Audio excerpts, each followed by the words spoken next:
دعا تجھ سے بس اتنا بھلا کرنا، ہر ایک سے محشر میری معاف عطا کرنا، وہ وقت قیامت جب ہر اپنا پرایا ہو۔ ناظرین السلام علیکم ورحمۃ اللہ وبرکاتہ۔ میں ہوں آپ کا میزبان انصار عزیز ندوی، اور آپ اس وقت سیدھی بات کے جاری پروگرام پیغام فرقان کی 14ویں قسط ملاحظہ فرما رہے ہیں۔ ناظرین، آج کی قسط میں ہم سورہ بقرہ کی 3 آیت کی تفسیر بیان کریں گے۔ 3 آیت ہے الذین یؤمنون بالغیب ویقیمون الصلاۃ ومما رزقناہم ينفقون۔ پہلے الگ الگ لفظوں کے معنی معلوم کرتے ہیں۔ الذین، وہ لوگ جو یؤمنون، ایمان لائے، بالغیب، غیب پر، وہ یقیمون، اور قائم کرتے ہیں، الصلاۃ، نماز، ومما، اور اس میں سے جو، رزقناہم، رزق ہم نے انہیں دیا ہے، ينفقون، وہ خرچ کرتے ہیں۔ اب پورا ترجمہ کچھ یوں بنے گا، وہ لوگ جو بن دیکھے یعنی غیب پر ایمان لاتے ہیں اور نماز قائم کرتے ہیں، اور ہم نے جو رزق انہیں دیا ہے اس میں سے وہ انفاق کرتے ہیں، خرچ کرتے ہیں، دوسروں کو دیتے ہیں۔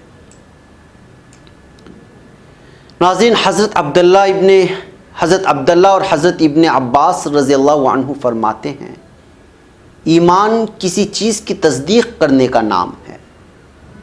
حضرت زہری فرماتے ہیں ایمان کہتے ہیں عمل کو۔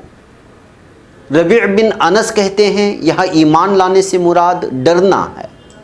ابن جریر فرماتے ہیں اگر ان سب اقوال کو ملایا جائے تو مطلب یہ ہوگا کہ زبان سے، دل سے، عمل سے غیب پر ایمان لایا جائے اور اللہ سے ڈرا جائے۔ ایمان کے مفہوم میں اللہ تعالیٰ پر، اس کی کتابوں پر، اس کے اصولوں پر ایمان لانا شامل ہے، اور اس اقرار کی تصدیق عمل کے ساتھ بھی کرنا لازمی ہے۔ ایمان کہتے ہیں صرف سچا مان لینے کو۔ قرآن میں بھی ایمان اس معنی میں استعمال ہوا ہے، جیسے فرمایا یؤمن باللہ ویؤمن من المؤمنین، یعنی اللہ کو مانتے ہیں اور ایمان والوں کو سچا جانتے ہیں۔ یوسف علیہ السلام کے بھائیوں نے اپنے باپ سے کہا تھا وما انت بمؤمن لنا ولو كنا صادقین۔ سورہ یوسف کی 17ویں آیت ہے 17، یعنی تو ہمارا یقین نہیں کرے گا اگرچہ ہم سچے ہوں۔ اس طرح ایمان یقین کے معنی میں بھی آتا ہے جب اعمال کی ذکر کے ساتھ ملا ہوا ہو۔ امام شافعی رحمۃ اللہ علیہ، امام احمد بن حنبل رحمۃ اللہ علیہ، اور امام ابو عبیدہ رحمۃ اللہ علیہ وغیرہ نے اس پر اجماع نقل کیا ہے کہ ایمان نام ہے زبان سے کہنے اور جو کچھ کہا گیا ہے اس پر عمل کرنے کا۔ ایمان کی فطرت میں یہ بات ہے کہ یہ بڑھتا اور گھٹتا رہتا ہے، اور اس کے ثبوت میں بہت سے آثار اور حدیثیں بھی آئی ہیں۔ بعض نے ایمان کے معنی اللہ سے ڈر اور خوف کے بھی کیے ہیں، جیسا کہ سورہ ملک میں اللہ کا فرمان ہے ان الذین یخشون ربہم بالغیب۔ سورہ ملک کی 12ویں آیت ہے، جو لوگ اپنے رب سے در پردہ ڈرتے رہتے ہیں۔ ایک اور جگہ فرمایا من خشی الرحمن بالغیب، یعنی جو شخص اللہ تعالیٰ سے بن دیکھے ڈرے۔ ناظرین، حقیقت میں اللہ کا خوف ایمان کا اور علم کا خلاصہ ہے، جیسا کہ فرمایا انما یخشی اللہ من عبادہ العلماء۔ سورہ فاطر کی 28ویں آیت ہے، یعنی جو بندے ذی علم ہیں، علم والے ہیں، علماء ہیں، صرف اللہ ہی سے ڈرتے ہیں۔ بعض کہتے ہیں وہ غیب پر بھی ایسا ہی ایمان رکھتے ہیں جیسا کہ حاضر پر، اور ان کا حال منافقوں جیسا نہیں ہوتا کہ جب وہ ایمان والوں کے ساتھ ہوتے ہیں تو اپنا برسر ایمان ہونا ظاہر کرتے ہیں یعنی ایمان والوں میں سے خود کو ظاہر کرتے ہیں، لیکن جب وہ اپنے ہم نشینوں دیگر منافقین میں ہوتے ہیں، اپنے دوست و احباب جو منافقین ہوتے ہیں، تو ان سے کہتے ہیں کہ ہم تو تمہاری ہی ساتھ ہیں، اور ان کا تو ہم مذاق اڑاتے ہیں۔ ان منافقین کا حال ایک اور جگہ اس طرح بیان ہوا ہے، اذا جاءک المنافقون قالوا نشهد انک لرسول اللہ واللہ یعلم انک لرسول واللہ یشہد ان المنافقین لکاذبون۔ سورہ منافقون کی پہلی آیت ہے۔ یعنی منافق جب آپ کے پاس آتے ہیں تو کہتے ہیں کہ ہماری شہادت یہی ہے کہ آپ اللہ کے رسول ہیں، ہم گواہی دیتے ہیں کہ آپ اللہ کے رسول ہیں، اور اللہ خوب جانتا ہے کہ آپ اس کے رسول ہیں، لیکن اللہ کی شہادت یہ ہے کہ یہ منافقین ضرور جھوٹے ہیں، یعنی جھوٹ بول رہے ہیں۔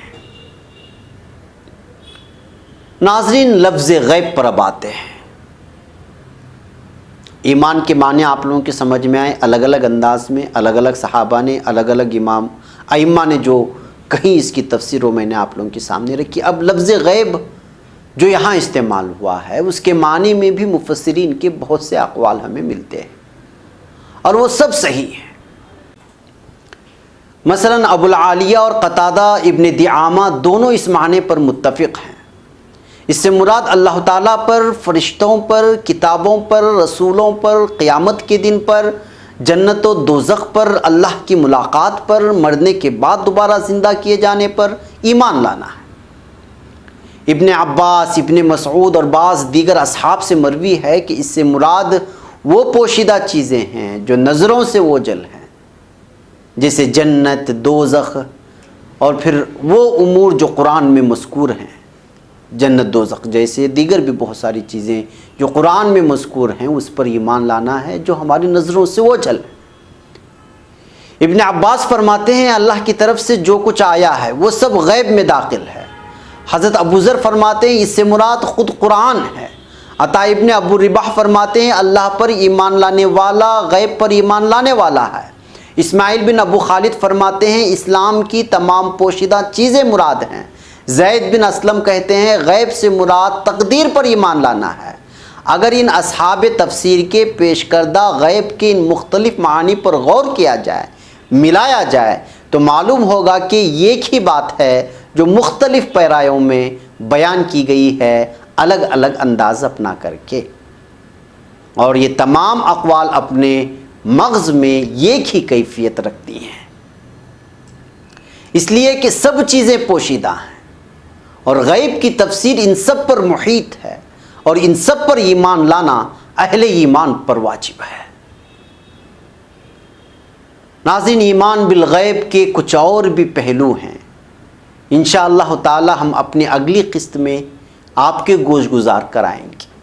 ساتھ ہی اقامت صلاۃ اور اللہ کے دیے ہوئے رزق میں سے انفاق کے موضوعات پر بھی جو سورہ بقرہ کی مذکورہ آیت نمبر 3 میں درج ہے، اس کی تفصیل آپ لوگوں کے سامنے رکھی جائے گی۔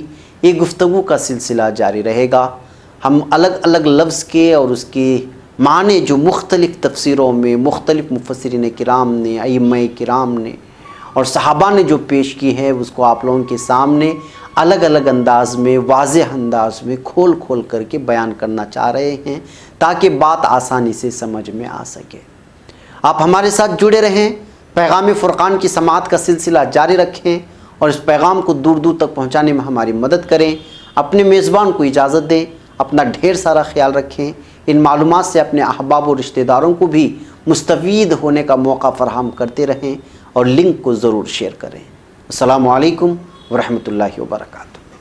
رب ہے دعا تجھ سے بس اتنا بھلا کرنا، ہر ایک سے محشر میری معاف عطا کرنا۔ وہ وقت قیامت جب ہر اپنا پرایا ہو،